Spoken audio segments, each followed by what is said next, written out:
We thought it'd be fun this year to decorate a house for Halloween. We've never done this before, so we were up for the challenge.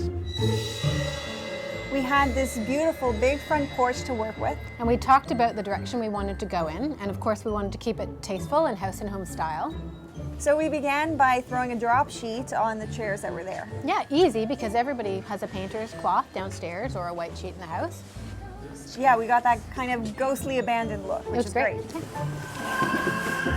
Next, we thought it would be fun to bring out some antiques and play with on the porch, so we had a look around, see what was available in the garage. Old rug. Yeah, the old rug was amazing. Yes. That rusty table, which I loved. And of course, the rustier the better, right? Yeah. It's not for sitting children. The bottle rack, which is creepy on its own. It sort of felt like an upside down spider. Yep. Found a great garden shovel and a pick. We decided to bring in small decorative pieces to sort of set a mood. Because the porch is so big, we had an opportunity to create these little sort of moments, and we wanted it to feel sort of like an outside party, right? Yes. Like you might be handing out candy, Yes. but you may be, sipping a glass of wine.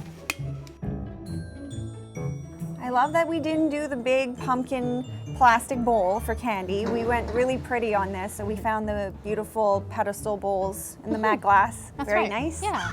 And love the crows that we had perched a little bit everywhere. The crows are so easy to find. All that little stuff is so easy to find, right? It's just readily available and it can be stored every year. So we stuck with an overall theme of dark colors, a lot of matte black, which kept it really classy. But there was that one hit of orange with a classic jack-o'-lantern, which I did not want to do this year. Right. But I still wanted a pumpkin. So I had this idea in mind for a great DIY. So I got a pumpkin, which I carved out, and then I used a hole saw bit, which I got at Home Hardware, and drilled some holes through the pumpkin. And then I got some Toy Story rats, which I poked through the holes. And looks completely gross. I think it's fun. It is. And they're frontwards, Oh, backwards, yeah. and they look like they're sort of squirmy. Mangy. Oh, yeah. It's good. It's great. Yeah.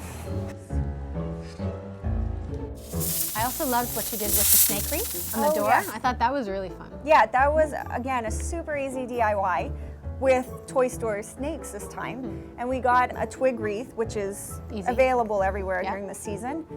And we glued the snakes just with some hot glue right onto the wreath. Sprayed the whole thing matte black, and there you go. Holiday wreath. You could also use it as a centerpiece on it too. And keeping with our creepy theme, you had a great idea on what to do with those bones. We didn't construct the skeleton No. that you were supposed to do. Instead, we just left it in pieces and shoved it in some great old iron pots on the porch. Love it. So fun. For a finishing touch, I wanted to frame the entrance, and instead of using those cobwebs, which tend to get stuck on They're everything, messy. Yeah. we decided to go with ghostly cheesecloth, which is available everywhere, like Home Hardware.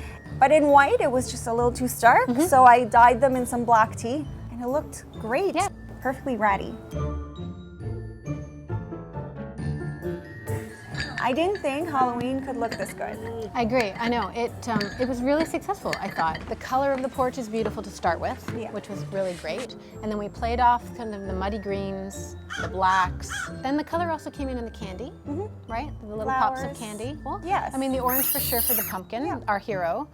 And we Super fun. still had some totally creepy stuff happening, which, you have to have during Halloween. You have to have some fun. Yeah, and you're at dusk. You're out here at night, so you might as well play up the creepy, right? You might as well play up the dark and the candles and all those sort of moments. Absolutely. Yeah.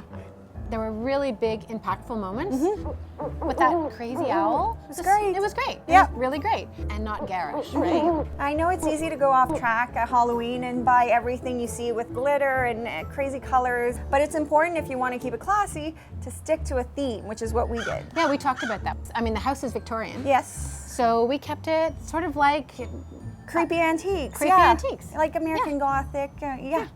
Very classy, creepy. Does that work? It's a new genre.